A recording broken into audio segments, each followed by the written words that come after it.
Ya, peserta pembekalan yang kami banggakan, sesi kedua ini akan dipaparkan beberapa hal terkait dengan penerapan kurikulum pada masa pandemi COVID-19. Dan yang menjadi narasumber kita pada sesi kedua ini adalah Ibu Nursari Rindu Simanulang, SPD MM. Beliau lahir di Lumban Holbung pada tanggal 8 Desember 1969 dan jabatan sebagai Ketua MKKS SMA Nias Selatan di instansi SMA Negeri 1 Teluk Dalam. Ada beberapa pekerjaan yang merupakan amanat yang sudah diberikan kepada beliau. Yang pertama adalah guru berprestasi di Kabupaten Nias Selatan tahun 2012. Kemudian instruktur kurikulum Dinas Pendidikan Provinsi Sumatera Utara. Kemudian beliau juga Kepala SMA Negeri 1 Teluk Dalam dan Ketua MKKS SMA Kabupaten Nias Selatan. Beliau juga adalah dosen di program studi pendidikan bahasa dan sastra Indonesia dan sekarang mengampu mata kuliah bahasa Indonesia. Jadi demikian profil singkat dari narasumber kita pada siang hari ini atau pada sesi kedua ini. Ya, saya tidak memperkenalkan diri lagi, ya, karena tadi pada sesi pertama saya sudah memperkenalkan diri secara singkat. Dan perlu kita ketahui bersama bahwa waktu yang akan kita gunakan untuk sesi kedua ini dimulai dari pukul 10.30 hingga pukul 12.00. Jadi kita kurang lebih bersama-sama dengan narasumber kita 1,5 jam. Dan sekali lagi kami harapkan kepada peserta pembekalan agar tetap menjaga kondusivitas, tetap mematuhi tata tertib, dan tetap mengikuti instruksi dari kami sebagai panitia pembekalan. Dan kami sarankan tetap pastikan bahwa Anda berada pada jaringan yang bagus, yang stabil, dan segala peralatan yang Anda gunakan pastikan bisa digunakan dalam jangka yang lama atau setidak-tidaknya selama pemateri atau sesi kedua ini berlangsung. Nah, untuk menghemat waktu, kami persilahkan narasumber kita, Ibu Nursari Rindu Simanulang, SPD MM, untuk memaparkan materi tentang penerapan kurikulum pada masa pandemi COVID-19. Disilahkan Ibu. Baik, terima kasih Bapak Panitia, yang dalam hal ini Pak moderator adalah Bapak Bimerdin Daily MPD sebagai Kaprodi Pendidikan Bahasa Indonesia. Ya, berarti pimpinan saya. Karena saya tadi sudah diperkenalkan adalah dosen di Prodi Bahasa Indonesia. Yang sama-sama kita hormati pahlawan pendidikan, Bapak Ketua Yayasan Pendidikan Nias Selatan. Yang sama-sama kita hormati, kita kagumi, ibunda kita tercinta, tersayang, Ibu Koordinator dan Ibu Wakil Koordinator 3 institusi. Yang sama-sama kita hormati, Bapak Ketua dan Wakil Ketua 3 institusi.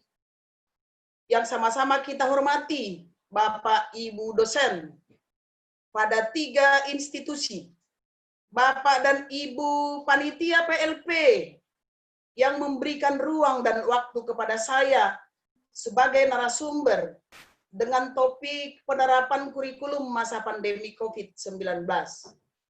Seluruh mahasiswa, calon guru yang sebentar lagi akan menghadapi pengajaran nyata yang kami sayangi dan yang kami hormati. Puji syukur atas anugerah Tuhan yang Maha Kuasa, karena pagi hari menjelang siang ini masih diberi kesempatan kepada kita untuk bersilaturahmi dalam acara pembekalan PLP 2 sebagai antisipasi sekaligus persiapan kita untuk meningkatkan layanan kita terhadap peserta didik di sekolah-sekolah. Bapak Ibu yang terhormat, bulan Maret yang lalu kita kedatangan tamu yang tidak diundang datang ke Republik ini, walaupun sudah berkunjung juga di negara lain. Tamu itu tidak pernah kita lihat sampai hari ini. Sangat kecil ukurannya seperti makro, bahkan mungkin nano. Dengan mikroskop akan tetapi akibatnya luar biasa, itulah virus corona, COVID-19.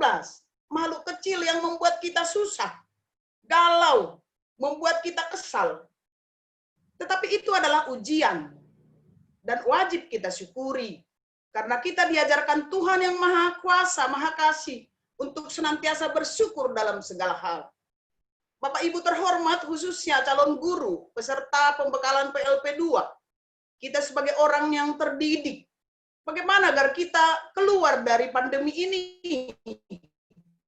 Tentu adalah dengan keniscayaan dan kepercayaan, semoga, mudah-mudahan dan kita aminkan, itu akan berlalu. Bapak Ibu calon guru, kita pernah belajar biologi tentang suatu ciri makhluk hidup. Makhluk hidup itu bisa beradaptasi dengan lingkungannya. Lingkungan sewaktu-waktu bisa berubah. Setiap zaman punya masa. Ayo semua kita move on daripada pikiran yang lama. Ayo semua bergerak, bergegas, berinovasi. Guru-guru senior, kami contohnya, termasuk guru senior, mendukung guru-guru muda, calon guru. Akan tetapi guru-guru muda, guru junior yang mungkin sudah pintar dalam teknologi, dampingi guru-guru senior.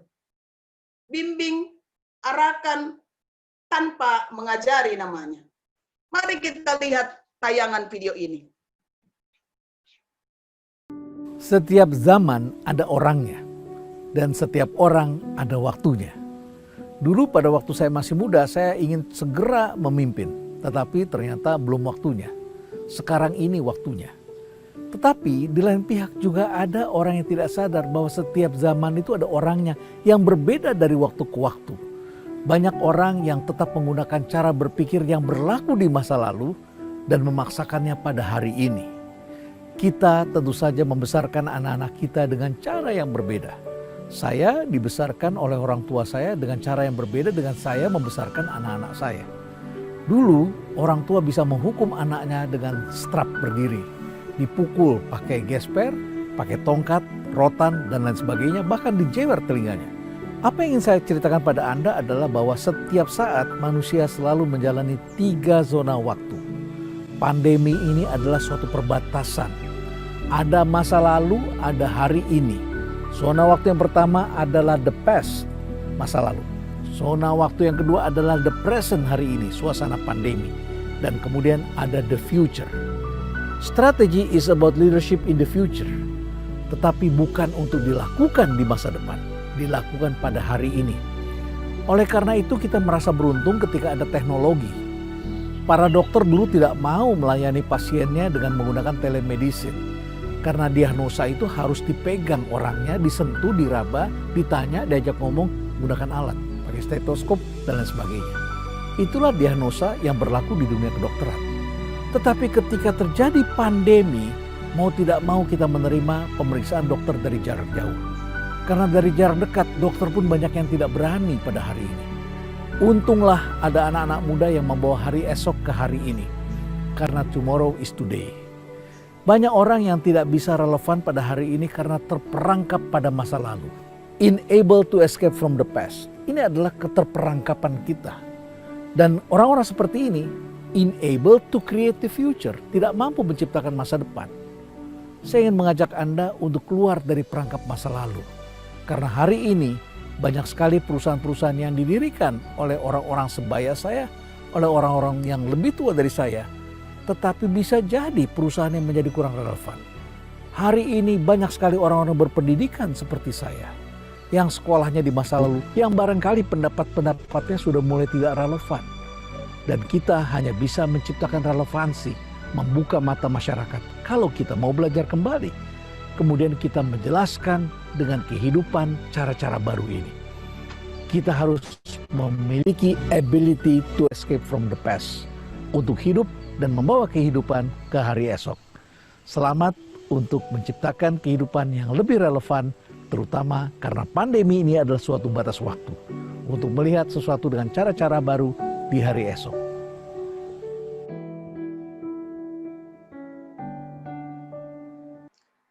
Saudara, lalu apa kebijakan pembelajaran di masa pandemik ini? Tadi melalui video kita diajak untuk berubah dari masa lama itu. Kita tidak boleh membantah mengapa ada pandemik ini, mengapa kampus membuat Zoom untuk pembekalan ini. Ada-ada saja itu kampus. Semua kita harus menerima keadaan ini, saudara-saudara. Itulah kebijakan pembelajaran di masa COVID. Nanti saudara-saudara akan diutus ke sekolah-sekolah. Apa yang saudara lakukan? Kita berpatokan pada surat keputusan Menteri Kesehatan. Itu ada di layar, silakan saudara screenshot di Android masing-masing. Kemudian ada peraturan pemerintah nomor 17 tahun 2020, peraturan pemerintah nomor 66 tahun 2010 tentang pengelolaan dan penyelenggaraan pendidikan. Ada lagi Permendikbud nomor 33 tahun 2019 tentang satuan pendidikan aman dari bencana.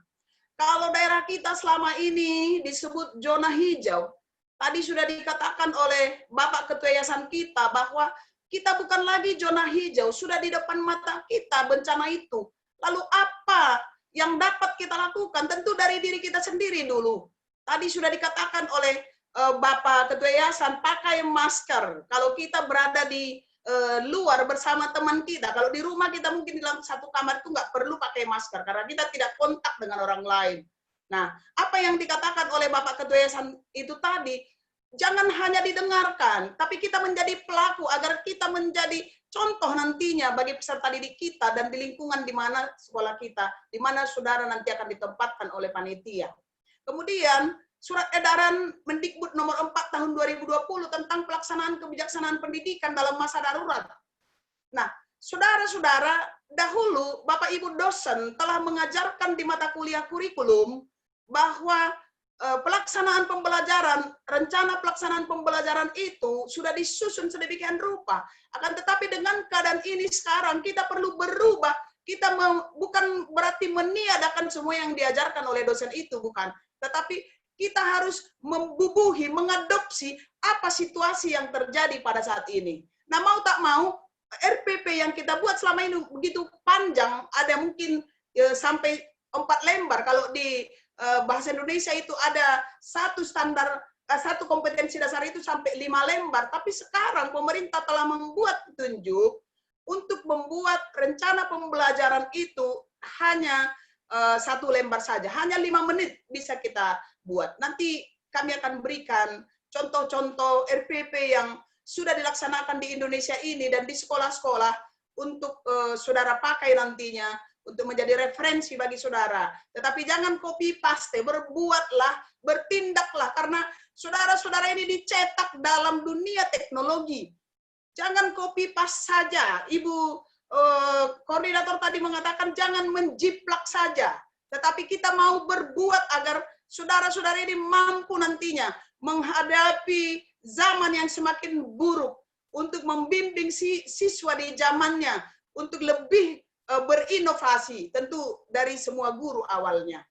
Dan ada juga surat edaran Sekjen Kemendikbud nomor 15 Bapak Ibu Saudara tahun 2020 tentang pedoman penyelenggaraan belajar di rumah dalam masa darurat. Dahulu pemerintah pernah ya pada bulan sebelumnya, pada bulan Juli masih ada peraturan pemerintah menyampaikan bahwa pembelajaran itu dibagi 2, dibuat 2 shift, siswa 18 orang dalam satu kelas, tetapi sekarang dengan keadaan kita seperti ini, tidak boleh lagi melaksanakan tatap muka. Itu semua harus kita ikuti, kita jalani. Nah, maka ada prinsip kebijakan pendidikan di masa pandemik COVID-19 itu. Tujuannya adalah satu, kesehatan guru, kesehatan tenaga administrasi sekolah, kesehatan dosen, kesehatan orang tua, kesehatan peserta didik, kesehatan masyarakat, dan keselamatan. Kalau kita sudah tidak sehat, maka kita tidak selamat.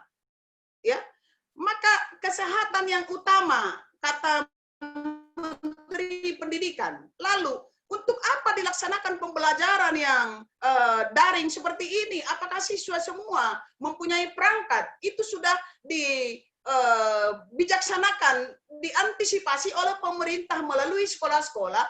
Bagaimana cara siswa yang tidak mempunyai perangkat Android atau laptop atau bahkan jaringan di daerahnya tidak bisa untuk belajar, semua sudah diantisipasi. Nanti di akhir slide yang saya tayangkan ini ada alamat-alamat situs-situs pembelajaran sebagai referensi kepada kita, termasuk ada BDR, belajar dari rumah melalui channel TVRI. Semua itu dijadwalkan untuk PAUD, untuk SD, SMP, SMK sederajat, SMA sederajat, itu sudah dibuat di channel televisi, sehingga siswa yang tidak punya paket atau ada paket tetapi sangat terbatas, belajar melalui TVRI, melalui radio edukasi, melalui buku siswa elektronik, buku sekolah elektronik, banyak sekali yang bisa kita pergunakan dengan menghemat, Bapak dan Ibu sekalian. Nah, kemudian tujuan kebijakan pendidikan di masa pandemik itu tadi yang pertama, memastikan hak anak belajar. Saudara sangat bahagia, saudara diwajibkan kuliah. Ya, kita bersyukur pemerintah Kabupaten Nia Selatan membantu orang tua saudara, membantu saudara untuk pendidikan gratis itu. Ya, kita bersyukur dan kita syukuri itu. Saudara bisa sampai sekarang ini dibekali untuk masuk ke dunia nyata untuk mengajar karena baiknya Tuhan melalui pemerintah. Oleh itu pergunakan sebaik mungkin, jadilah calon guru yang berinovasi, yang rajin, yang tuntas bekerja, saudara. Nah, yang kedua, melindungi warga satuan pendidikan tadi. Kalau saudara nanti mungkin ke sekolah-sekolah, tidak lagi bertemu dengan kepala sekolah. Seperti saya, kalau ada ditempatkan di SMA Negeri 1 Teluk Dalam, saya tidak bertemu dengan saudara yang ditempatkan di sekolah saya. Saya akan membuat Zoom seperti ini, kita akan bertemu seperti ini, saya akan menuntun saudara siapa guru pamongnya, dan kelas apa yang saudara bimbing dan arahkan nantinya. Dan bagaimana saudara masuk ke WhatsApp siswa, ya melalui WhatsApp pembelajaran, bagaimana saudara membuat Zoom meeting kepada siswa nantinya di sekolah-sekolah saudara, maka kami akan menerima secara online seperti ini. Ya, kita sangat bangga dengan yayasan kita, dengan dosen-dosen kita yang sangat luar biasa, memfasilitasi keadaan ini, sehingga kita bisa menikmatinya duluan. Bagaimana kalau panitia tidak memulai cara seperti ini? Saudara akan memulainya nanti dengan diri Anda sendiri. Saudara akan bingung bagaimana cara membuat Zoom. Tetapi dengan dibuat oleh panitia seperti ini adalah dasar pertama kepada saudara. Saudara sudah dengan sendirinya dituntun untuk membuat secara pribadi nantinya.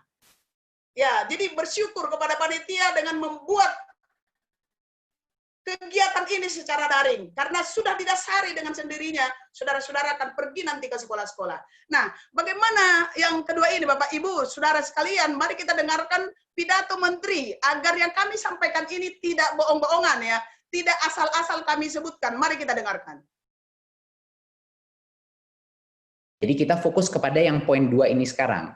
Bagaimana menggunakan kurikulum darurat ini sebenarnya apa? Jadi ini suatu opsi bagi sekolah. Opsi bagi kepala dinas masing-masing Pemda untuk menggunakan kurikulum darurat, tidak dipaksakan.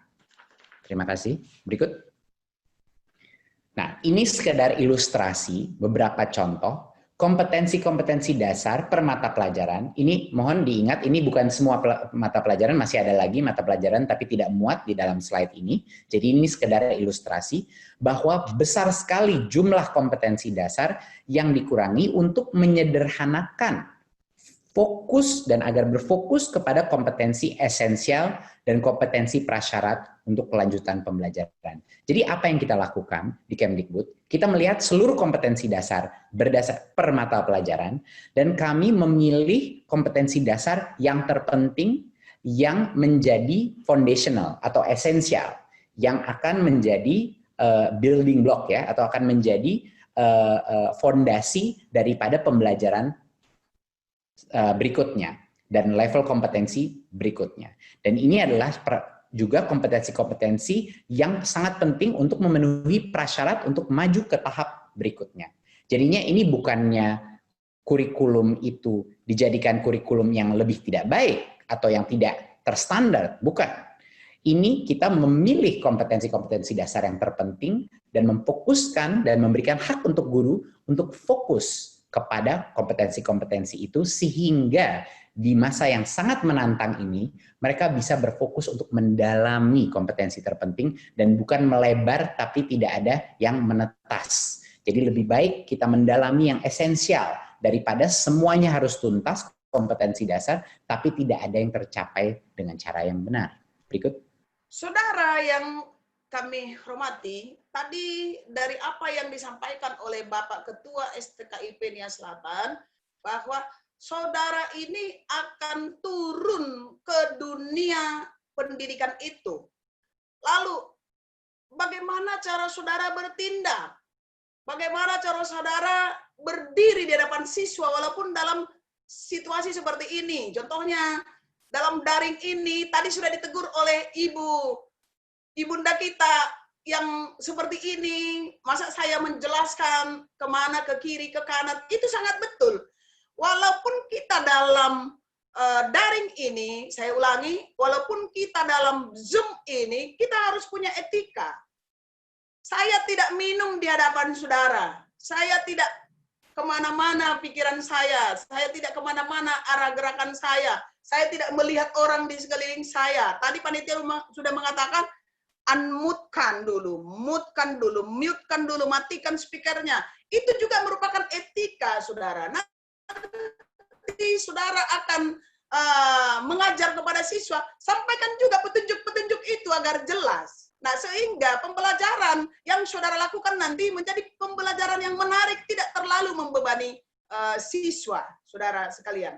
Nah, tadi dikatakan oleh Pak Menteri bahwa yang kedua itu yang sangat ditekankan. Yang kedua itu adalah siswa itu mempunyai hak untuk belajar.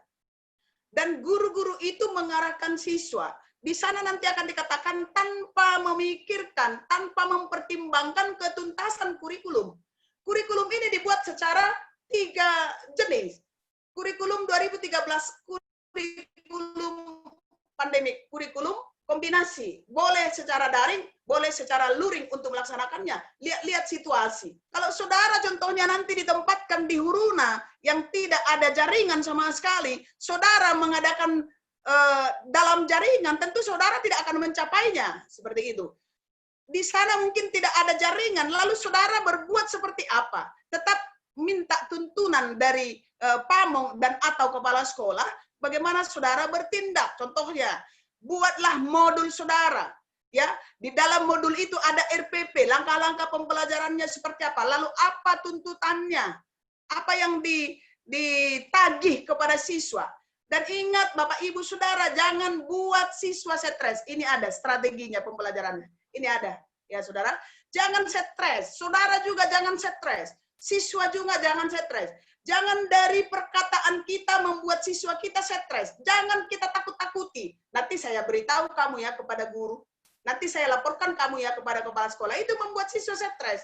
Kita harus mengapresiasi mereka. Kamu cantik, kamu baik, kamu tampan, kamu rajin. Kita puji-puji siswa itu. Ya, kita ajari mereka dengan kasih sayang kita, dengan ikhlas. Kita tunjukkan bahwa kita penyayang. Kita tunjukkan bahwa kita lemah lembut. Kita tunjukkan bahwa kita mudah senyum. Kita tunjukkan bahwa kita orang yang ceria walaupun banyak beban kita sebenarnya. Siapa sih manusia yang tidak punya beban? Kita banyak beban. Tidak usah berbagi kepada siswa dengan beban saudara. tanpa kita beritahu kepada siswa beban kita, mereka sudah tahu beban guru itu apa. Jadi siswa itu kita dukung tanpa memikirkan bagaimana keadaan kita. Mungkin saudara baru putus cinta barangkali. Atau mungkin saudara baru melihat nilainya tidak sesuai yang diharapkan contohnya. Tetapi saudara tidak memikirkan bagaimana metode belajar saudara. Saudara menuntut contohnya, bagaimana nilai saya ini hanya nilai C. Kejam kali lah Ibu Manulang itu. Padahal aku udah hadir terus tapi tidak belajar, tidak ada gunanya saudara. Nah kemudian mari kita menjadi pemaaf. Nanti di dalam WhatsApp siswa itu ada aja kata-kata yang tidak berkenan. Contohnya, membagikan pulsa-pulsa gratis. Mereka dapatkan dari grup lain, dibagikan di grup itu. Jangan marahi siswa. Katakan, nak, hati-hati ya dengan membagikan seperti ini. Hati-hati ya. Nanti akunmu dibobol pencuri. Kalau tidak resmi itu dari sekolah, dari kementerian, jangan bagikan. Jangan langsung marah, kamu nggak ada sopan ya. Nah, itu sering guru lakukan, karena guru tadi sedang marah kepada anaknya berkali, atau sedang tidak enak, atau dinasihati orang tua, lalu dilampiaskannya kepada siswa yang kebetulan dia buka WhatsApp yang diberikan oleh siswa tersebut. Ya, saudara. Nah, yang kedua, membagi kelas menjadi kelompok yang lebih kecil. Saudara, tidak harus kita bagikan kelas secara langsung di kelas seperti tahun-tahun sebelumnya. Kita perlu pahami bahwa pandemik ini belum tahu kapan selesainya. Ya bahkan mungkin akan lebih parah lagi nanti. Kita tidak tahu. Itu yang saya katakan tadi, hanya harapan dan doa, keniscayaan. Semoga ini berlalu. Tetapi pun pandemi ini belum berlalu dan masih dilaksanakan pembelajaran kombinasi, kita bisa membagi kelas melalui WhatsApp. Contohnya di bahasa Indonesia ada drama contohnya. Drama musikalisasi puisi, bentuk kelompok mereka tuh mungkin 6 orang, mungkin 8 orang, masukkan di dalam WhatsApp. Lalu nanti suatu saat setelah mereka mempresentasikan, mereka daring seperti kita. Dalam jaringan mereka mempresentasikan materi atau drama yang mereka sudah kerjakan itu. Seperti tadi yang dikatakan oleh Ibu koordinator, bagaimana mempraktekkan untuk contohnya menanam cabai. Ya, saudara mungkin tidak menyuruh siswa datangnya ke sekolah bawa pupuk, bawa kompos, bawa bibit, bawa ini, saudara tinggal diam, hanya memerintah. Sekarang tidak perlu menanam cabai secara langsung di sekolah karena situasi masih seperti ini. Kecuali nanti situasi sudah membaik. Boleh saudara katakan, coba buat video bagaimana cara menanam cabai di rumah. Videokan, kirim kepada ibu. Tadi dikelompokkan, semua siswa membuat videonya, dikirim kepada saudara, saudara edit menjadi satu video. Maka saudara harus bisa mengedit video. Jangan katakan saya bukan jurusan TIK, saya bukan jurusan komputer, saya tamat SMK Tata Boga, Tata Busana, tidak ada belajar komputer. Semua harus kita pelajari. Lihat tadi ibu, koordinator kita bisa presentasi, seperti yang kita lihat ini, usia sudah tua, saudara. Mengapa bisa? Beliau tidak malu belajar dari orang muda. Beliau tidak malu minta tolong kepada orang muda. Beliau mengaku bahwa beliau kurang dalam teknologi. Begitu juga kami. Saya sudah umur 51 tahun sekarang. Saya belajar dari yang masih umur 17 tahun. Jadi kita fleksibel. Ya, yang muda bisa mengajari yang tua. Maksudnya membimbing yang tua, mendampingi yang tua. Yang tua juga memberikan kesempatan kepada yang muda untuk berkarya. Saudara, coba project based learning, menciptakan tantangan berkolaborasi. Berkolaborasi tidak harus bertemu. Kalau dahulu salam kepada guru, disalam, dijabat tangannya, ditaruh di kepalanya, artinya tanda sopan. Ya, mungkin ada alumni SMA 1 dalam di sini. Nah, sekarang hanya salam sehat. Buat tangan, agak menunduk sedikit. Itu apabila yang kita sapa itu lebih tua dari kita, dosen kita, guru kita, orang tua kita. Agak menunduklah sedikit. Tidak perlu, Lena corona, tidak ada corona sama kita, berjabat-jabat, akhirnya kena. Itu tidak boleh sepele. Tadi kata Bapak Ketua STKIP, jangan menjadi mengejek yang disebut COVID-19 ini. Karena di mana-mana kita jalan, salam corona salam corona nggak ada salam corona, salam sehat yang ada. Corona itu kita buang. Karena apa yang kita ucapkan itu adalah doa. Kemudian alokasikan lebih banyak waktu untuk yang tertinggal di kelas. Saudara, nanti saudara bertemu dengan siswa, dengan berbagai kemampuan. Ada itu yang pintar lah kita katakan. Ada yang setengah pintar, ada juga yang agak rendah, bukan bodoh, bukan. Ya, itu semua ada di lingkungan itu. Jangan karena pintar siswanya, saudara lebih menghargai itu. Ini pintar, nanti saya dikritik. Kalau yang kurang pintar ini nggak apa-apa, nggak akan dikritik, malah enak dia, nggak akan ada omongannya sama saya, tidak. Utamakan yang tertinggal, itu kata menteri, saudara-saudara. Kalau dia lambat, pembimbingan kita lebih banyak kepada dia. Mungkin bisa ditelepon secara langsung. Nah, yang Ibu jelaskan tadi, apa yang kurang kamu pahami? Coba, Ibu akan bimbing kamu ya. Ibu akan tuntun kamu. Kamu pasti bisa, seperti juara 1 yang di kelasmu itu. Seperti itu. Bukan berarti yang juara-juara itu katakan, jangan sombong kamu. Mentang-mentang juara kamu, itu bahasa-bahasa itu tidak ada. Semua kita motivasi. Nah, fokus pada yang terpenting. Saudara, yang terpenting kita lakukan. Untuk siswa, untuk saudara, untuk keluarga yang terpenting. Kami, orang tua, kami dosen, sering berkata kepada mahasiswa dan murid, Ibu lagi bicara, kamu kok main-main HP. Itu pubing, saudara. Kalau kita disuruh buka handphone, buka. Kalau orang tua lagi bicara, kalau kepala sekolah lagi bicara, kalau Pak Among lagi bicara, tatap wajahnya. Ya, seperti ini kan ada yang bermain-main di layar itu, mengganggu konsentrasi. Ya. Itu tadi sudah diingatkan oleh Ibu Koordinator. Walaupun secara daring seperti ini, tertiblah, beretikalah dan bermoral lah. Itulah pendidikan karakter tadi yang dikatakan oleh Ibu Koordinator tadi. Jangan sesuka hati kita karena di rumah kita, lalu kita masa bodoh dengan yang sedang berbicara. Nanti saudara akan diperhadapkan, bertemu dengan kepala sekolah secara daring seperti ini, saudara punya penilaian. Orang di sekeliling saudara akan menilai saudara. Dan bahasa menunjukkan bangsa, gerakan-gerakan saudara menunjukkan keluarga itu. Kalau saudara dididik dalam keluarga yang terdidik, maka hal itu tidak akan terjadi. Nah, kemudian sering nyontek antara guru. Ini kita dengarkan dulu apa kata menteri.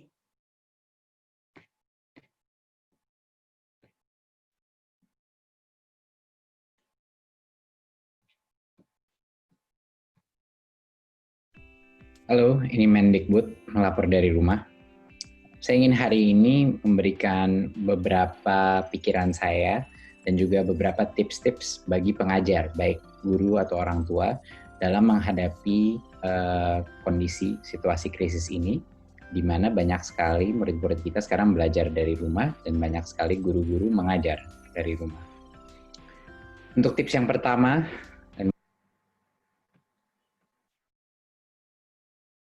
dan mungkin yang terpenting, jangan stres.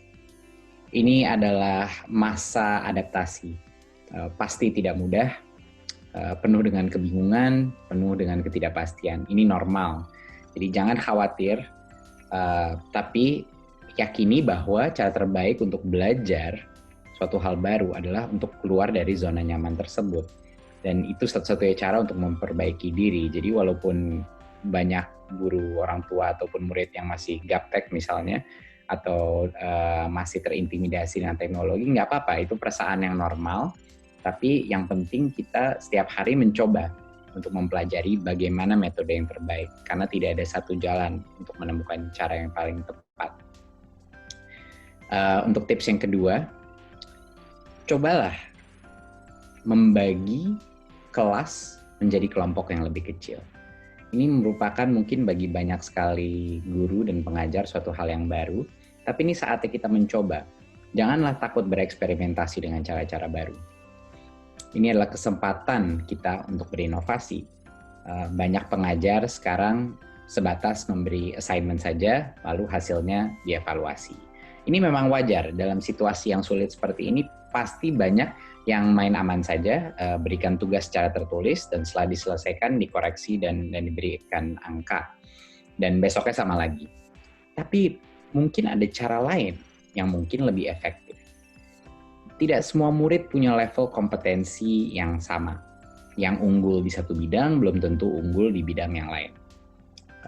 Cobalah membagi kelompok belajar berdasarkan kompetensi yang sama.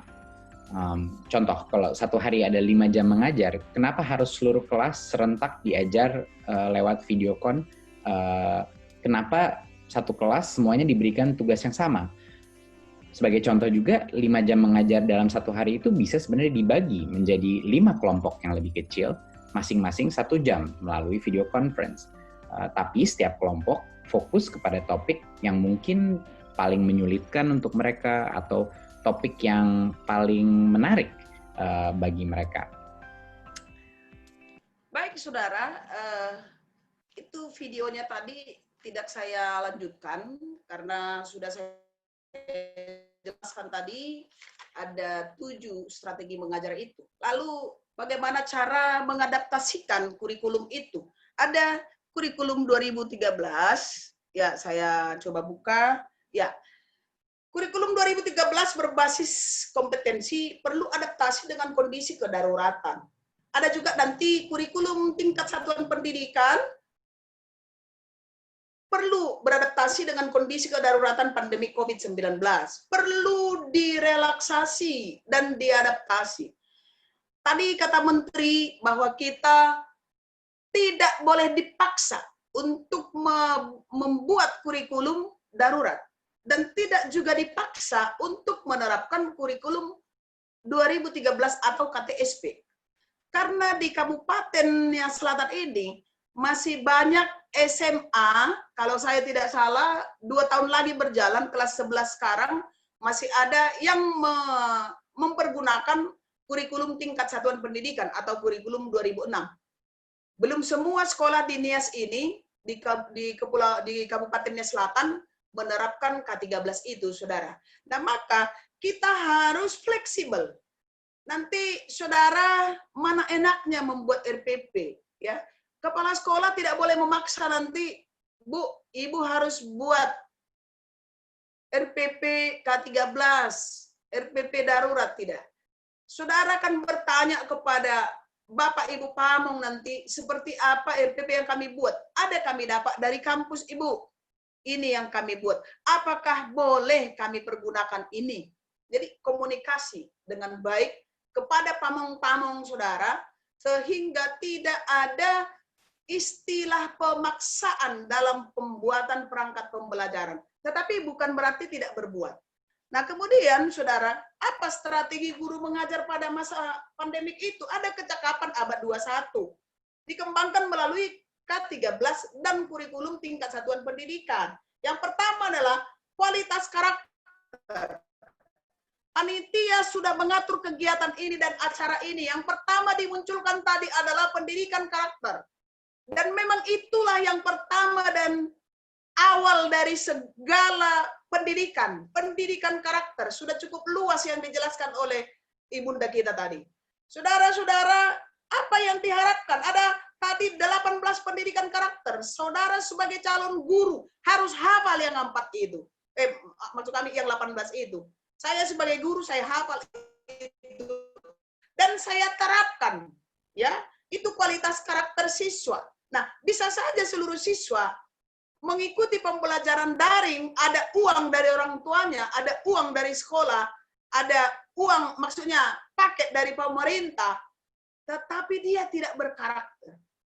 Itu harus kita arahkan siswa di masa pandemik ini supaya nanti mereka ditempa menjadi generasi-generasi yang bermartabat itu. Saudara, yang kedua adalah kompetensi bagaimana mengatasi tantangan yang kompleks. Ini tantangan yang sangat kompleks pada saat ini. Kalau guru tidak mampu menyelesaikan masalah terhadap masalah yang kompleks ini, bagaimana bisa mengajarkan kepada siswa? Nah, itu sebabnya kita mulai dari diri kita, dan siswa menjadi arahan kita, menjadi tempat kita mempraktekkan kehidupan kita itu. Ya, berpikir kritis itu maksudnya memecahkan masalah, bukan berarti berpikir kritis itu setiap apa yang dikatakan teman kita lalu kita salahkan, bukan itu berpikir kritis. Itu provokator namanya. Berpikir kritis itu adalah memecahkan satu masalah, bagaimana supaya ada solusi pada masalah siswa atau pada masalah diri kita sendiri. Yang kedua, kreatif. Pada masa pandemik ini sekarang, saudara-saudara mau tak mau harus bisa membuat modul-modul pembelajaran.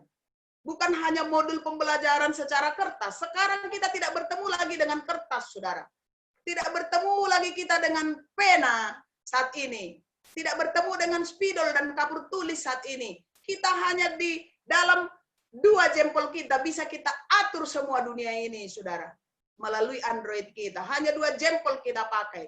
Kita pergunakan untuk membentuk generasi itu. Sehingga generasi kita nanti menjadi generasi yang tangguh. Kemudian literasi dasar. Bagaimana penerapannya? Saudara, literasi itu bukan hanya membaca atau dalam bahasa, ya. Ya, guru matematika ada di sini tentunya, itu literasi numerasi. Berhitung, saudara. Saudara tanpa berbahasa Indonesia juga, tanpa memahami digital, tanpa paket, tanpa berbudaya, tanpa berpendidikan kewarganegaraan seperti yang dikatakan oleh Ibu narasumber tadi, cinta kebangsaan, cinta kebersamaan, itu tidak bisa menjadi guru matematika. Ya, sekarang saudara, literasi digital dan sains, tanpa kita sadari kita sudah ada di dalam itu. Orang tua kita yang mungkin tidak pernah duduk seperti kita kuliah, sudah dengan sendirinya mempergunakan literasi sains dan digital. Orang tua kita mengangkat telepon dari anaknya, halo, Turiasi Sekinogu, sudah dengan sendirinya. Itu sudah dilakukan oleh keluarga demi keluarga di masa pandemi ini sekarang. Nah, literasi keuangan, saudara mahasiswa, mungkin masih dibutuhi. Saya ulangi, masih diperlengkapi kebutuhannya oleh orang tua. Hematlah. Tidak perlu kemana-mana kalau tidak terpenting. Internet, maksud saya paket-paket yang diberikan. Ya, saya dengar kepada mahasiswa juga nanti akan dibagi oleh pemerintah paket internet secara gratis. Pergunakan untuk yang baik. Pergunakan untuk mengajar. Pergunakan untuk memotivasi orang. Bukan dipergunakan kepada hal yang negatif, buka video-video yang tidak berguna atau tidak bermanfaat bagi banyak orang. Saudara, literasi budaya juga. Tadi sudah diingatkan di pendidikan karakter. Budaya kita masih budaya yang positif. Dahulu saya sebelum menikah kepada suku Nia, saudara, saya mau menikah dengan kepada yang suku Nia, saya dulu tidak berpacaran, saudara. Ya, saya menikah dahulu kepada suami saya sekarang karena saya pernah mendengar bahwa suku Nias itu sangat janggal jika bertemu antara laki-laki dan perempuan, apalagi berdua-dua. Di dalam hati saya berarti suami saya ini sangat menjaga dirinya dari pergaulan-pergaulan bebas. Itu yang saya katakan. Dan saya pastikan bahwa kita semua saudara, semua masih menjaga hubungan itu. Dimanapun saudara berada. Ya, pergaulan bebas itu buang. Itu termasuk literasi budaya, saudara. Saudara, kita sambung. Pengertian kurikulum sudah dibagikan itu, sudah dijelaskan itu oleh Bapak Ibu dosen di semua program studi dahulu, sebelum saudara masuk ke pembekalan ini. Ya, tidak perlu kami baca lagi, materi ini sudah kami bagikan kepada panitia. Lalu tujuan kurikulum itu ada 4 ya, sikap tadi sudah dikatakan oleh Ibu Koordinator, spiritual ya, jujur, bersikap sosial, toleransi, kerjasama. Tetapi jangan salah lakukan, karena sosial kerjasama, lalu saudara setiap hari pergi ke rumah siswa, bagi saudara yang laki-laki, calon guru, bertemu dengan murid, akhirnya terjadi sesuatu yang tidak diinginkan, itu juga tidak baik. Nanti kan diajari kompetensi sosial, bertemu dengan murid, lalu saudara manfaatkan selama 3 bulan di lapangan, lalu pergaulannya bebas kepada siswa, itu juga tidak baik, itu jangan dilakukan. Lalu kita sambung saudara, apa KTSP? Mengapa kita buka KTSP ini? Saya ulangi kembali, bahwa di Kabupaten Selatan ini masih banyak sekolah, kalau saya tidak salah 24 sekolah lagi masih menerapkan KTSP. Kalau KTSP itu tidak elektronik rapor, masih rapor buku yang ditulis pakai tangan. Nah, mereka sekarang bingung ya, bagaimana membuat rapor siswa di rapor ditulis tangan sementara tidak diperkenalkan bertemu. Nah, maka guru-guru, kepala-kepala sekolah dahulu, mengapa itu ada sekolah yang belum menerapkan K13? Karena dahulu itu dibuat pilihan kepada kepala-kepala sekolah. Seperti saya dahulu, tahun 2015 saya diangkat jadi kepala sekolah, ditanya apakah mempergunakan K13, KTSP atau SKS ya. 2025 nanti saudara, sekolah bukan lagi K13 tetapi sudah sistem kredit semester. Maka ada nanti siswa yang tamat 2,5 tahun dari SMA. Seperti di kampus, saudara. Tidak semua mahasiswa harus tamat 4 tahun. Ada itu yang 3,5 tahun. Tergantung prestasinya dan kemampuannya, ketekunannya belajar. Nah, itu sebabnya di sini masih kita singgung tentang KTSP. Saudara yang ditempatkan di sekolah yang mempergunakan kurikulum tingkat satuan pendidikan nanti, modifikasilah dengan kurikulum darurat. Jangan menyontek kepada saudara yang ditempatkan di sekolah yang kurikulum 13, karena berbeda. Di kurikulum tingkat satuan pendidikan ada standar kompetensi dasar, ada indikator. Kalau di K13 atau kurikulum tingkat satuan pendidikan ada kompetensi dasar, ada kompetensi inti, tidak ada lagi standar kompetensi, saudara. Jadi jangan copy paste ya. Temanku pinjam dulu, tidak mau belajar, pinjam dulu. Copy paste saja, jangan. Itu sudah diingatkan tadi di pendidikan karakter, mencuri itu tidak boleh. Ya, berbuat. Ya, saya ingat dahulu Bapak Ketua STQ berkata dahulu itu sudah cukup lama, menyontek adalah embrio korupsi. Kata-kata itu saya ingat sampai sekarang, saya sudah tua. Saya ingat sampai sekarang, menyontek adalah embrio korupsi. Saya mudah-mudahan beliau masih ingat ucapannya ini. Tapi saya sebagai pendengarnya mengingat itu. Bahwa rupanya kalau kita menyontek, kitalah embrio korupsi itu. Kitalah bibit-bibit koruptor itu di lingkungan kita, di daerah kita ini. So, lupakan itu. Jangan mau mencuri. Bertindaklah untuk berbuat sendiri. Kemudian, ada di sini, saudara, tim, ya. Tim pengembang KTSP, ya. Timnya adalah guru. Saudara mungkin belum ikut di dalamnya karena saudara hanya melaksanakan praktek di sekolah itu. Jadi tidak terlalu saya bahas, sudah ada di Bapak Ibu Panitia itu, nanti materi saya akan dibagikan kepada saudara gratis. Bapak Ibu Panitia tidak meminta pembayaran itu. Jangan ada kata nanti, wah kami diminta gratis ini. Materinya cukup dikirim melalui Google Drive. Maka berikan apa tuntutan panitia, karena itu adalah merupakan kewajiban saudara. Kemudian berikutnya, apa integrasi KTSP dan kebijakan pendidikan dalam masa penyebaran COVID? Landasan hukumnya, ada surat edaran.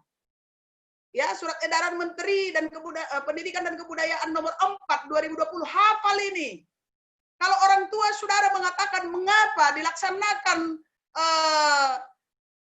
pendidikan COVID ini, ada orang tua siswa nanti yang protes kepada saudara, mengapa saudara paksa anak saya belajar melalui jaringan, dalam jaringan. Dasar hukum apa? Ini dasar hukumnya Bapak Ibu. Screenshotlah, hafal baik-baik, dan itu dasar kita nantinya melaksanakan daring kepada siswa yang kita bimbing melalui guru-guru pamong kita di sekolah-sekolah kita. ada lagi surat edaran atau SE, bukan sarjana ekonomi itu maksudnya. Surat edaran Sekjen Kemendikbud nomor 15 2020 tentang pedoman penyelenggaraan belajar di rumah, BDR, PJJ, pendidikan jarak jauh. Kalau dahulu pendidikan jarak jauh yang diizinkan di Indonesia hanyalah UT, paket A, paket B, paket C, universitas terbuka. Sekarang anak UGM pun, mahasiswa Universitas Gadjah Mada pun berada di rumah. Ya, saya sangat terinspirasi dan mengingat Ibu Wakil Koordinator 3 institusi, Ibu Erlaia. Ya, beliau pernah mengumpulkan banyak orang, banyak anak untuk menyampaikan, memaparkan bagaimana pentingnya homeschooling itu. Siswa belajar di rumah. Kalau kita ikuti waktu demi waktu, apa yang beliau pikirkan itulah yang jadi sekarang. Kalau dahulu mungkin ada orang mengatakan, masa anak nggak pergi ke sekolah, ada apa? Padahal beliau seolah-olah punya target, seolah-olah punya feeling dan insting yang kuat bahwa nantinya akan ada belajar di rumah. Itulah homeschooling itu. Nanti lebih jelasnya homeschooling itu fungsinya apa. Beliau akan menjadi orang-orang pertama di kepulauan ini yang menerapkan itu untuk anaknya sendiri.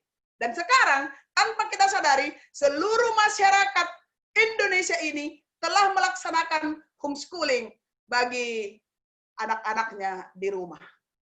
Saudara, prosedur pengembangan kurikulum, ya ini sudah dilaksanakan oleh sekolah. Tidak perlu saudara tuntut ini. Kapan disosialisasikan komitmen orga sekolah? Tidak perlu. Ini sudah dilaksanakan di sekolah-sekolah mulai pada Maret dahulu. Saya ingat 2 hari lagi ujian nasional sudah diberi di ultimatum bahwa oleh karena COVID-19 maka ujian ditiadakan. Itu sebabnya siswa kelas 12 alumni tahun 2020 ini ada yang tidak punya SHUN. Seluruh siswa tidak punya nilai hasil ujian nasional. Hanya 1 lembar yang kami bagikan. Kalau tahun-tahun sebelumnya ada 3 lembar. Ada grafik di mana dia, urutan keberapa dia seluruh Indonesia ada. Sekarang hanya 1 lembar yang diberikan kepada siswa. Tahun depan, apakah masih ada ijazah? Ini sekarang. Karena apa? Karena pada pandemi COVID-19 ini tidak dituntut ketuntasan kurikulum itu. Tidak dituntut ketuntasan kurikulum itu. Yang diharapkan oleh pemerintah adalah aman dan sehat, anak bisa menikmati belajarnya di rumah, belajar asik di rumah. Itu yang diharapkan oleh pemerintah kita, saudara. Jadi, tahun depan apakah ada ijazah? Kita akan mendengar dari pemerintah. Ijazah seperti apa yang akan diberikan? Mungkin ijazahnya nanti secara online, seperti yang kita lakukan ini sekarang. Ya, wisuda sekarang online, meja hijau sekarang online. Ya, semua online. Kita harus move on dari kebiasaan lama itu dan harus menerima keadaan yang sekarang. Nah, kemudian pengembangan KTSP masa pandemik ini juga tidak perlu saudara terlalu pahami ini, tetapi saudara juga harus tahu bagaimana ini dilaksanakan pada PJJ, pendidikan jarak jauh saat ini. Kita sambung penyusunan RPP K13 pada masa pandemi, ya. Mengapa RPP disederhanakan? Itu tadi undang-undangnya saudara, surat edaran itu. Apa prinsip yang utamanya? Yang utama ada 3 tadi. 1 adalah tujuan pembelajaran, yang kedua adalah prosesnya, yang ketiga adalah asesmennya, evaluasinya. Maka nanti saudara melaksanakan pembelajaran melalui kompetensi dasar, jangan tunggu ujian tengah semester atau UTS. Karena untuk K13 tidak ada lagi UTS. Yang ada adalah ulangan harian. Setiap saudara menyampaikan materi nanti 1 kompetensi dasar, kalau sudah tuntas, langsung laksanakan ulangan harian. Keluar nilai. Dari mana nilainya? Ya dari saudara. Tapi ingat, jangan harus memahami semua, ya.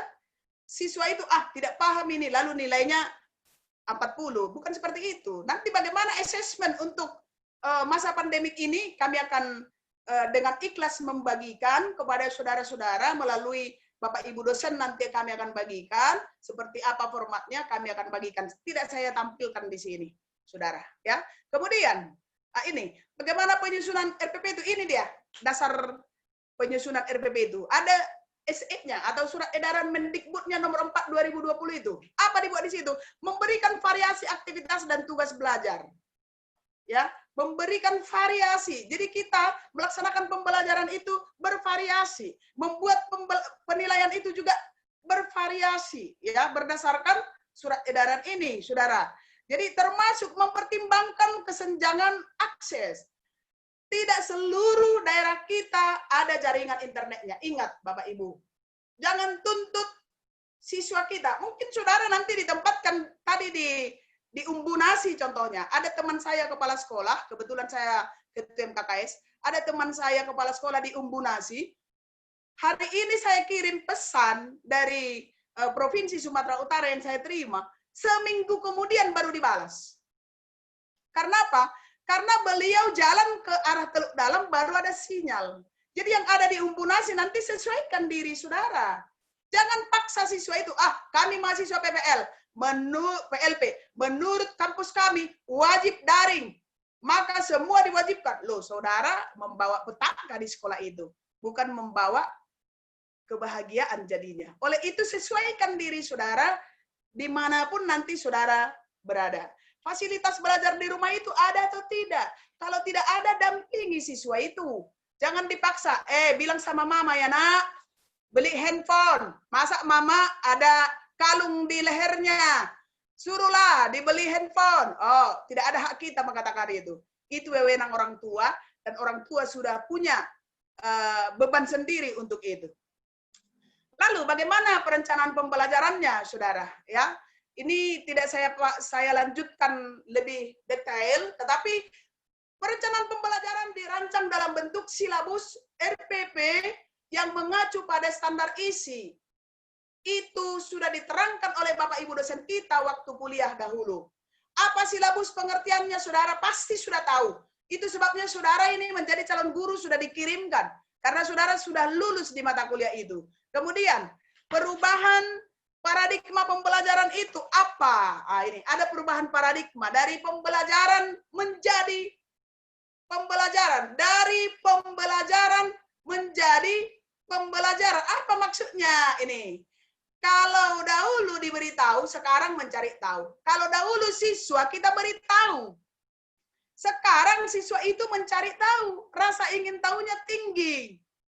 Kalau guru sebagai sumber utama, sekarang tidak. Google lebih pintar dari guru, saudara. Bahkan masih banyak guru yang belum pernah membuka Google. Tidak ada email guru, saudara. Banyak itu, saya tidak usah sebut-sebut, di Kabupaten Selatan masih banyak guru yang tidak mempunyai email. Kalau kami tanya, kirim emailnya Bu. Apa email?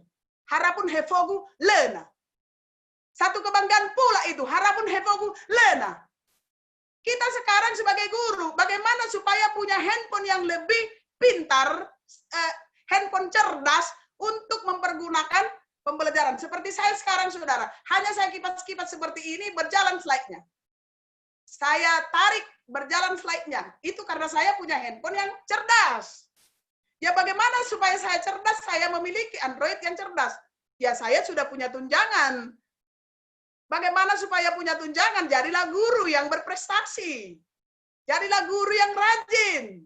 Jadilah guru yang taat pada pimpinan, taat kepada Tuhan, dan bekerja tuntas, saudara. Ya. Kemudian tekstual dahulu, sekarang pendekatan ilmiah, seperti yang dikatakan oleh Ibu Bunda kita tadi. Bagaimana cara menanam cabai? Saudara nggak perlu pergi ke Umbunasi, bawa bibit tanam cabai. Tadi sudah saya katakan bahwa arahkanlah siswa itu menanam cabai di rumahnya, videokan, kirim kepada saudara. Tetapi terangkan dulu, saudara guru biologi, bagaimana cara menanam cabai itu. Jangan katakan, kamu sudah pernah nanam cabai, tanam cabai sama kita. Ya saudara juga praktekkan di rumah kos.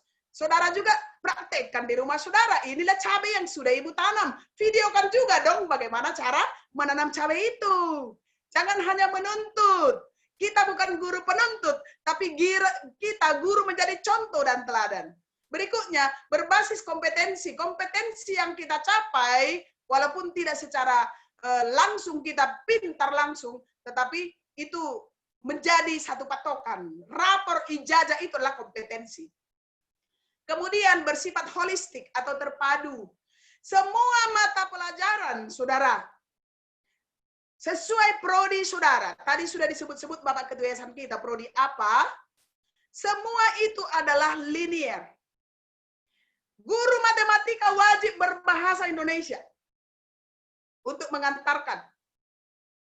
Guru bahasa Indonesia juga menghitung angka 1. Contohnya seperti yang saya buat ini. 1, mencari tahu. 2, berbasis aneka. Itu matematika. Bahasa Inggris juga ada. Sekarang bukan hanya bahasa Inggris ada, bukan hanya ada, tetapi kita diwajibkan paham bahasa Inggris. Guru bahasa Indonesia jangan alergi dengan bahasa Inggris. Justru saudara lebih hebat dari guru-guru lainnya kalau saudara sebagai guru bahasa Indonesia tapi menguasai bahasa Inggris. Kampus kita itu saya tahu berdiri dari awal, kampus kita berdiri adalah bahasa Inggris.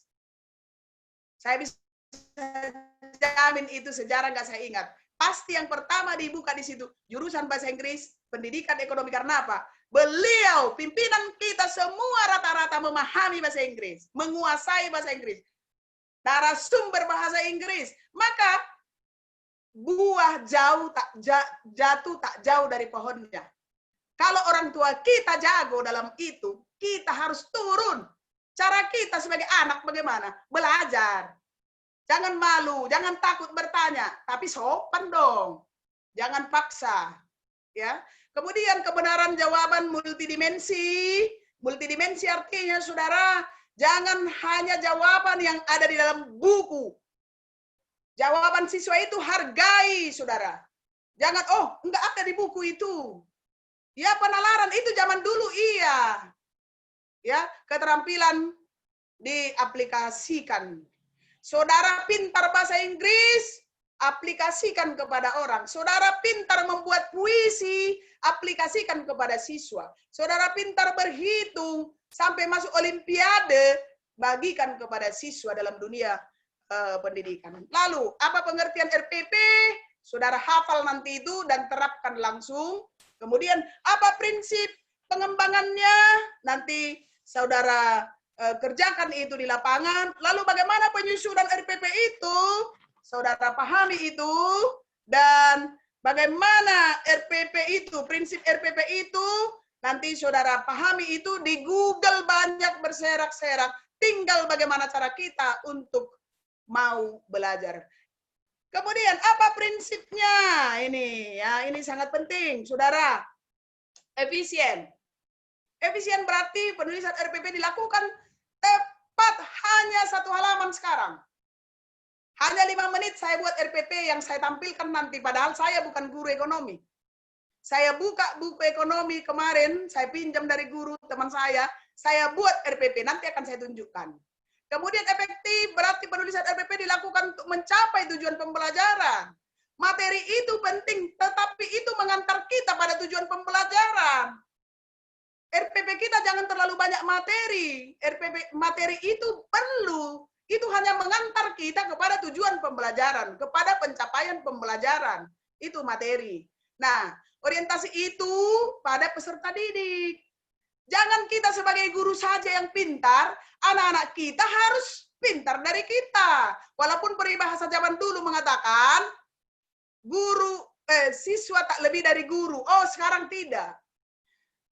Ibu kita, ibunda kita pasti berharap kamu harus lebih hebat dari saya. Kamu harus lebih mampu dari saya. Kalau saya terlahir di zaman lama, kamu terlahir di zaman teknologi, kamu harus lebih hebat. Ibu kita tidak mengatakan, jangan sok pintar kau ya, aku lebih hebat dari kamu, banyak garam yang kumakan. Tidak pernah saya dengar, saya sudah lama, 16 tahun saya mengenal beliau. Tidak pernah berkata itu. Tetapi kalian harus lebih hebat dari kami. Itu sudah sering saya dengar. Bukan berarti saudara karena sudah lebih hebat, contohnya jadi bupati nanti lalu tidak memperdulikan orang tuamu. Tetap berkarakter. Itu dari awal tadi. Kemudian saudara, ya,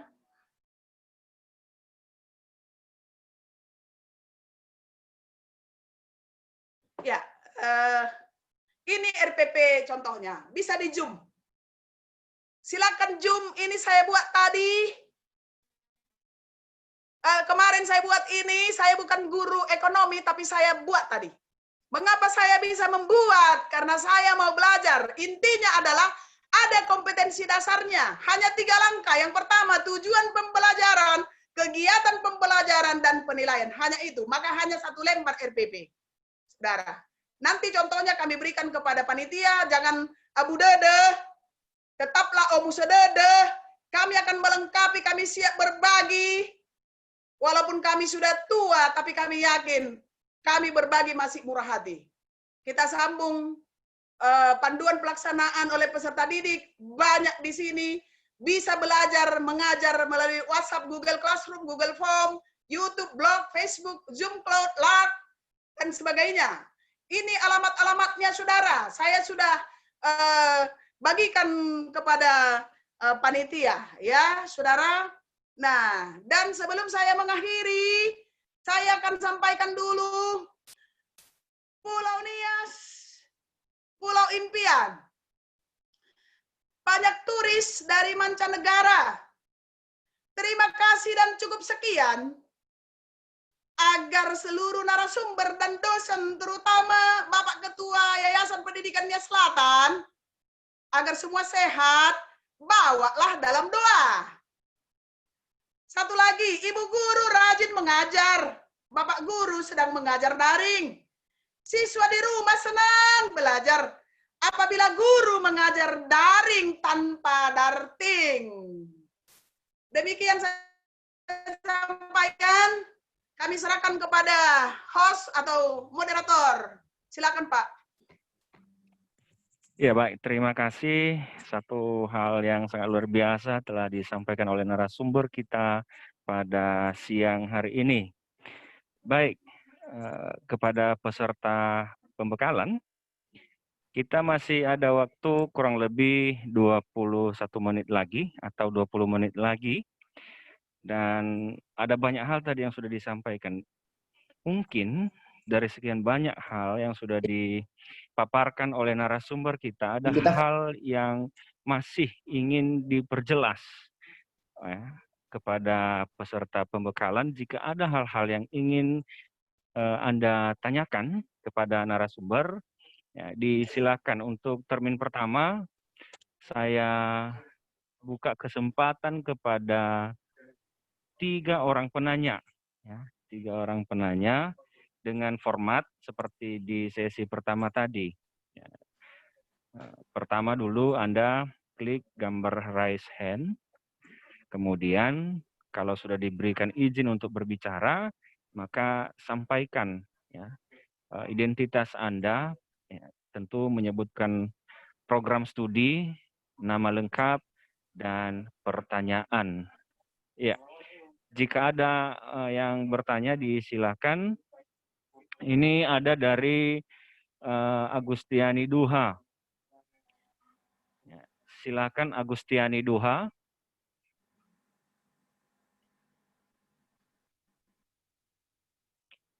Agustiani Duha, disilakan.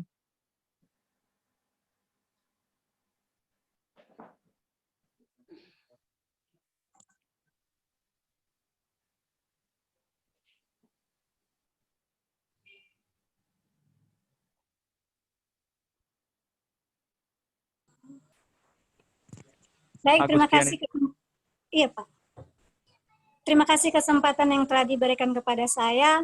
Saya dari Program Studi Bahasa dan Sastra Indonesia mau bertanya tentang 7 strategi cara mengajar guru dalam masa COVID-19. Nah, Dalam 7 bagian itu saya mengambil yang nomor 2, tentang cara seorang guru dalam membagi kelas kelompok yang lebih kecil. Tadi dijelaskan di sana bahwa seorang guru baru harus meminta pendapat kepada guru pamong bagaimana cara mengajar peserta didik dalam masa COVID-19 ini. Nah, jika seandainya seorang guru pamong memberikan peluang bagi guru baru untuk masuk kelas secara daring kepada peserta didik, namun sebagian dari siswa itu terhalang untuk mengikuti daring. Bagaimana cara kita sebagai seorang guru dalam menghadapi kondisi ini, Bu? Terima kasih. Iya, langsung saja ditanggapi oleh Ibu narasumber kita. Baik, terima kasih Ananda Agustiani Duha ya. Pertanyaannya tadi bagaimana mengelompokkan kepada kelompok yang lebih kecil seperti itu ya, saudara ya. Dibuat di situ, lihat baca dulu itu lagi saya tayangkan. Jangan takut bereksperimen dengan cara baru. Cara mengelompokkannya seperti kita ini sekarang. Bagaimana cara Bapak Ibu panitia mengumpulkan kita? Saat ini saya lihat 212 partisipan. Tentu diberitahukan kepada siswa. Nanti saudara kan pergi ke sekolah nih. Bertemu dengan kepala sekolah dibawa oleh dosen, pendamping atau apa namanya, saya kurang ingat karena baru masa pandemik ini. Setelah diantarkan nantinya, kepala sekolah menghubungi ke pihak kampus. Kami tidak menerima secara fisik, tetapi menerima secara jaringan. Seperti kami nanti di SMA 1 dalam, saya buat itu secara jaringan. Jadi Bapak Ibu dosen yang mendampingi ke sekolah saya nanti akan kami bagikan alamat URL-nya, alamat situsnya untuk bertemu. Lalu beliau nanti akan dari kampus nanti membuat tertib acara, 1 kata pengantar, 2 amanat dari dosen dan apalah namanya nanti. Lalu kita bertemu. Nanti di itu juga saya akan perkenalkan, contohnya Agustiani Duha, pendampingnya atau guru pamongnya adalah Ibu Nursari Manulang. Ini hanya contoh. Lalu kita bertemu secara dari dalam jaringan. Saya nanti akan mengarahkan Agustiani ke kelompok WA di mana les saya ada. Saya yang memperkenalkan Agustiani nanti di grup itu.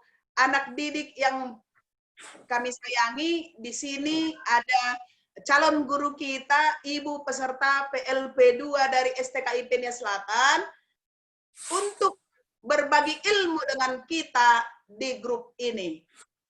Oleh itu, apa yang disampaikan Ibu, materi yang biasa Ibu paparkan nanti akan dilaksanakan oleh Ibu Agustiani. Apa pertanyaan-pertanyaan nanti di grup itu, Ibu dan guru pamong itu nanti akan menjawabnya secara bersama-sama. Seperti itu, Ibu. Nah, pertanyaan Ibu yang berikutnya, bagaimana kalau jaringan tidak ada, kan begitu? Itu sebabnya ada 2, ada kombinasi. Boleh pakai dalam jaringan. Ada yang di luar jaringan. Kalau tadi ada kunjung ke rumah siswa, itu lihat-lihat kemungkinan. Saat ini kan zona merah kita. Jangan terlalu berani untuk berkunjung ke rumah siswa. Oke, saudara berani, tetapi orang tua akan menolak. Kami tidak mau datang siapapun ke rumah kami, seperti itu. Nah, bagaimana caranya? Komunikasi dulu kepada guru pamong tentunya. Tidak semua ilmu guru pamong yang Ibu cangkok ya dari, maaf kalau saya katakan, saya tidak melecehkan guru, bukan. Belum tentu guru pamong itu lebih cerdas dari Ibu. Bisa saja Ibu lebih cerdas, karena pamong bisa saja belum pernah membimbing selama ini sama sekali, seperti itu. Jadi tetaplah yang terbaik. Bagaimana strateginya, berhikmat dan bijaksanalah untuk mengumpulkan anak itu dengan jaringan seperti ini. Nanti tanya strateginya kepada Ibu Mary, Bapak Kaprodi, Bapak Duha, Bapak Laia, guru-guru, dosen-dosen kamu kan handal-handal semua. Ibu yakin itu, oke? Demikian Agustiani, terima kasih Pak moderator. atas tanggapan dari pertanyaan peserta PLP2, dan kita masih ada waktu 14 menit lagi. Ada yang sudah mengklik gambar raise hand ini, ada dari saudara Tabu Siwau. Disilahkan.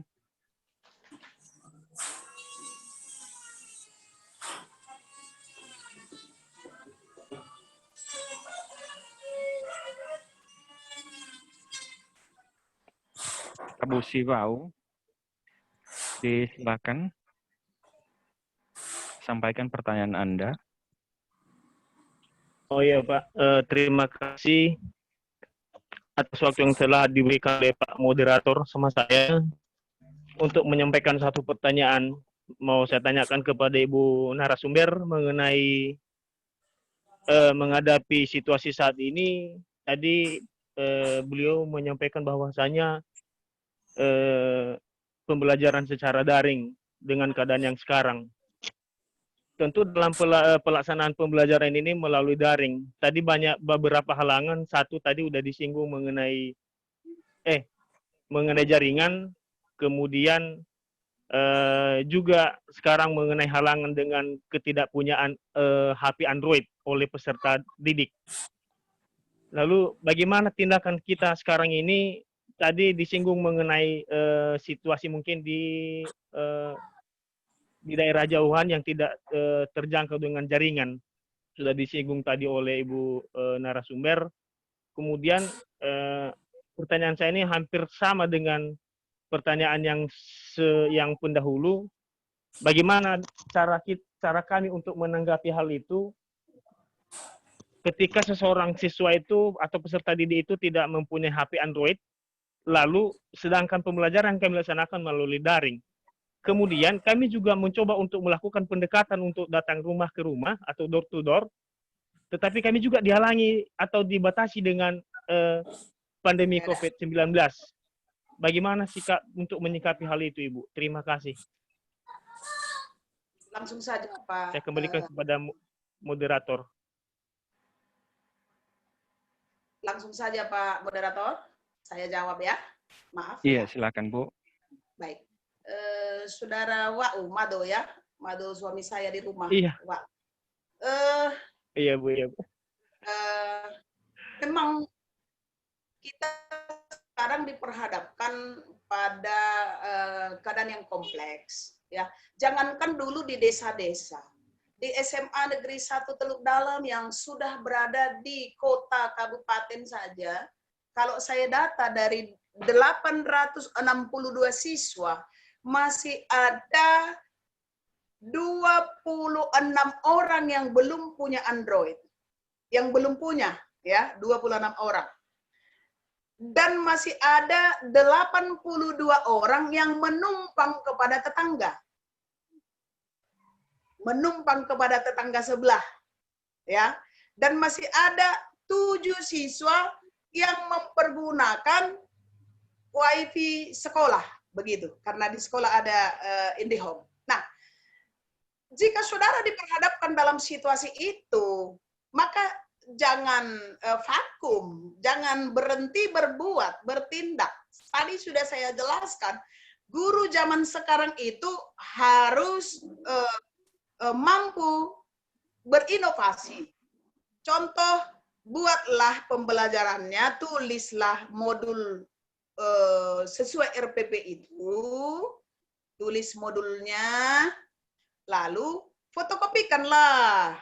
Memang belum ada gaji saudara sekarang, tapi yakinlah berakit-rakit dulu, berenang-renang ke tepian, bersakit-sakit dulu, bersenang-senang kemudian. Kami juga harus berkorban, saudara juga harus berkorban. Saya mendapat gaji sekarang ini, tentu itu dari yang sudah saya korbankan pada saya saat waktu kuliah gitu. Nah, makanya lebih hemat untuk diri sendiri supaya bisa memfotokopi materi itu. Nanti kan di grup-grup itu ada siswa, seperti di SMA 1 Dalam maksimal itu 36 dalam satu grup, tambah wali kelasnya menjadi 37, tambah nanti saudara menjadi 38 orang. Bagaimana caranya? Nggak ada Android-nya kan begitu. Fotokopilah kertasnya, suatu saat nanti doakanlah, banyak berdoa, suatu saat nanti antarkanlah ke rumahnya. Itulah kunjung rumah siswa. Kalau orang tuanya melarang, ya tentu dilarang karena masih COVID. Tapi kalau dari kepulauan ini tidak ada lagi yang terinfeksi, pasti diizinkan. Malah orang tuanya senang. Seperti itu. Nah, saudara tentunya bukan perdana, maksudnya bukan pertama melaksanakan pembelajaran yang kompleks seperti itu. Pasti sekolah sudah mengalaminya. Dari guru-guru, dapatkanlah informasi. Bagaimana nih Bu? Si Abu Dede, si Abu So belum hadir, nggak ada juga Androidnya. Apa yang saya lakukan? Silahkan kunjungi, kata Pamong, silahkan kunjungi. Bu, nggak ada sepeda motor kami, Bu.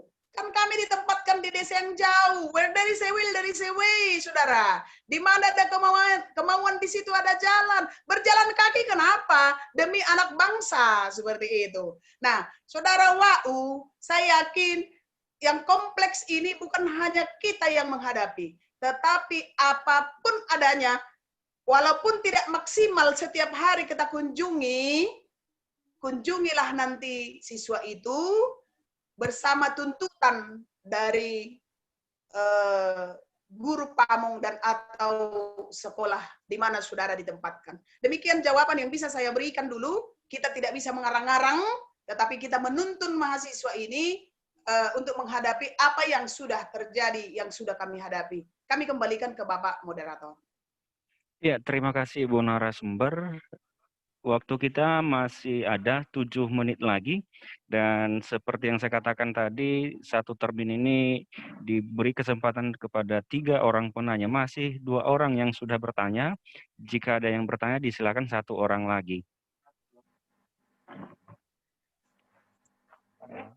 Ada Bang? Yang bertanya rasanya. Baik.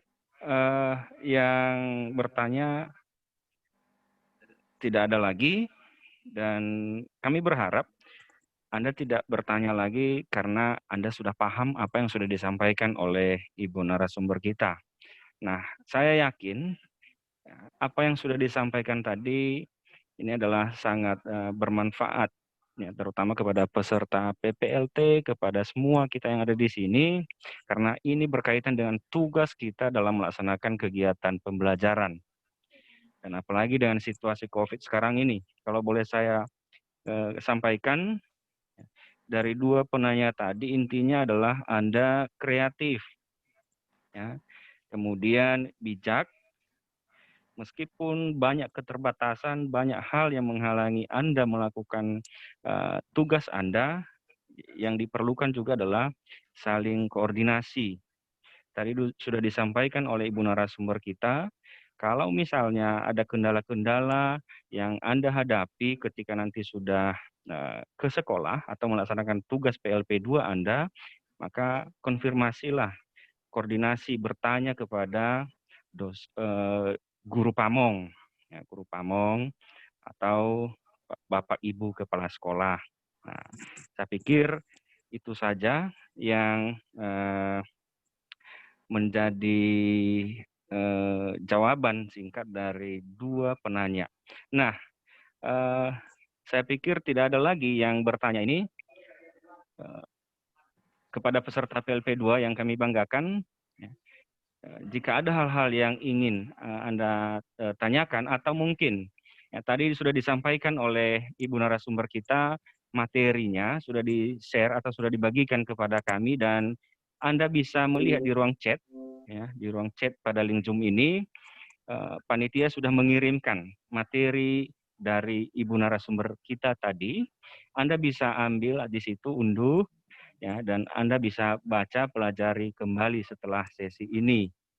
Ya, kami ucapkan terima kasih kepada Ibu narasumber yang telah berbagi ilmu kepada kami.